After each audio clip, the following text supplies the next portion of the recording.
किन्नर चुड़ैल। गोरखपुर नाम का एक गांव हुआ करता था। उस गांव में ज्यादा लोग नहीं रहते थे। उस गांव में एक गर्भवती विधवा औरत रहती थी। उस औरत का नाम कमला था। कमला अपने घर में अकेली रहती थी। उसके पति की सारी जायदाद उसके नाम हो गई थी, पर सभी गांव वाले उस औरत को मनहूस औरत समझा करते थे और सभी उससे नफरत किया करते थे। एक बार कमला राशन की दुकान पर खाने का सामान खरीदने जाती है।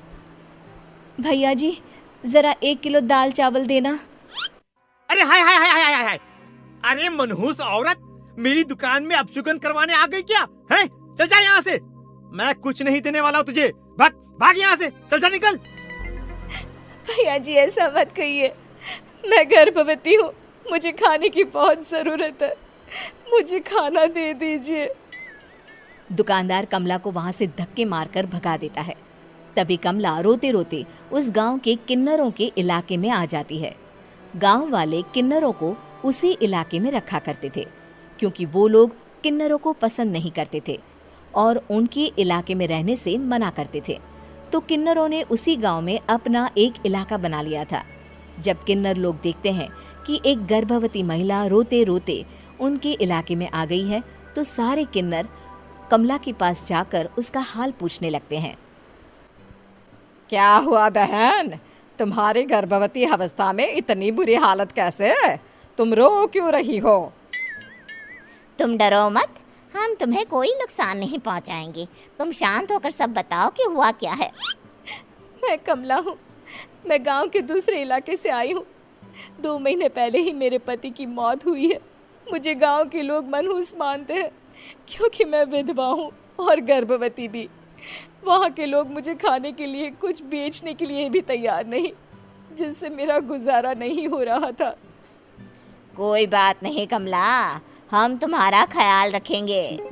किन्नर लोग कमला को एक खाली घर में रहने के लिए जगह दे देते हैं और उसकी देखभाल भी करते हैं। कुछ ही महीने बाद कमला अपने बच्चे को जन्म देती है, पर अफसोस, कमला बच्चे को जन्म देते ही अपनी जान गंवा देती है।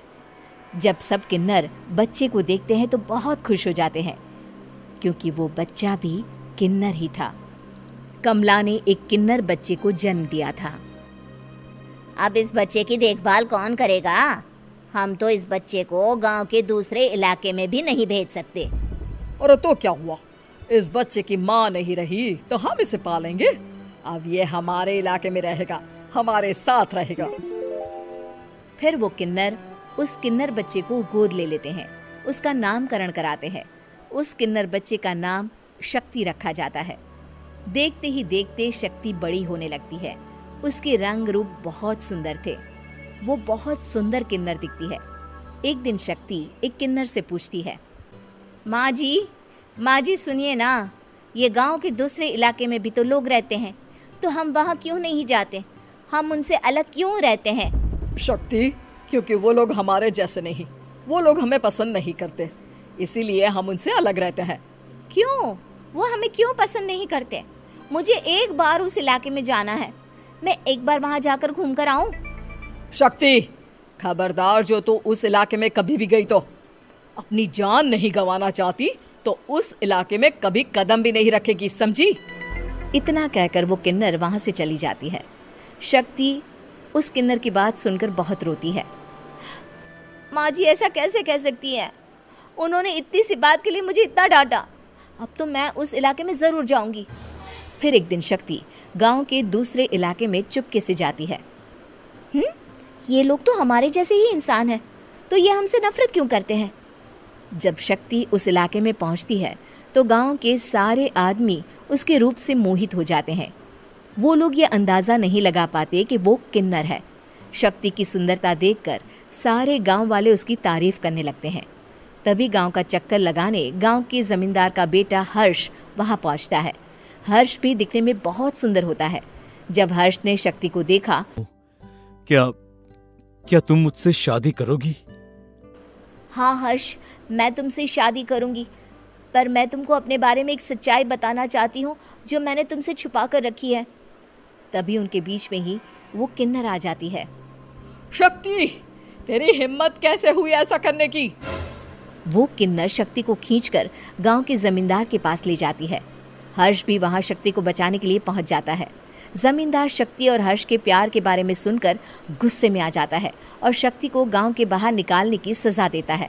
शक्ति ये बात सहन नहीं कर पाती और कुएं में कूदकर अपनी जान दे देती है। जमींदार हर्ष की शादी गांव की एक लड़की से करवा देता है, पर हर्ष इस शादी से खुश नहीं होता। शक्ति अपना बदला लेने के लिए मरने के बाद किन्नर चुड़ैल बन जाती है। अब मैं इन गांव वालों को नहीं छोड़ूंगी, अब इनसे मैं अपने प्यार का बदला लूंगी। किन्नर चुड़ैल गांव वालों को परेशान करना शुरू कर देती है। एक बार वो रात को गांव के खेतों में पहुंच जाती है और वहां आग लगा देती है। सारी फसल जल के राख हो जाती है। जब एक आदमी रात को उठकर देखता है कि खेत में आग लग गई है तो वो वहां पहुंच जाता है। वो देखता है कि खेतों के बीचों बीच एक किन्नर चुड़ैल खड़ी है और वहां खड़े होकर ताली बजा रही है।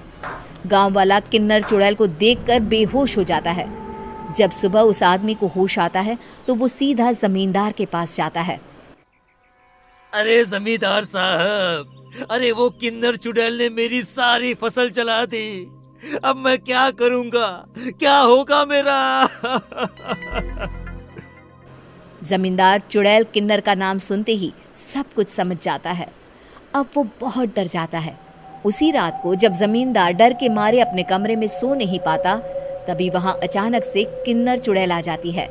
किन्नर चुड़ैल जोर जोर से जमींदार के आगे खड़ी होकर हंसने लगती है और ताली बजाने लगती है।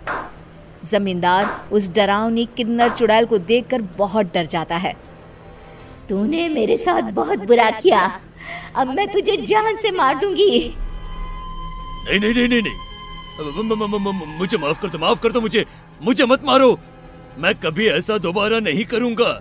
अब तुम जो बोलोगी वही मैं करूंगा।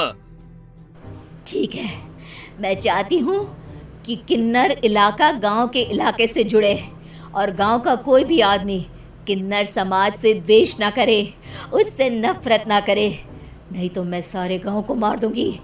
और तुम गांव में एक नया कानून बनाओ कि अगर किसी ने भी किन्नर समाज को हानि पहुंचाने की कोशिश भी करी या इनसे भेदभाव करने की भी कोशिश करी तो उनको कड़ी से कड़ी सजा मिलेगी। हाँ हाँ हाँ हाँ, मैं ऐसा ही करूंगा। तुम जो बोलोगी वो मैं करूंगा, पर मुझे जाने दो प्लीज। तब वो किन्नर चुड़ैल वहां से चली जाती है। गांव का जमींदार किन्नर चुड़ैल का कहा मानते हुए दोनों इलाकों को एक कर देता है और नया कानून भी लागू कर देता है। तब से वहां किन्नर समाज और बाकी गांव वाले शांतिपूर्वक रहने लगते हैं।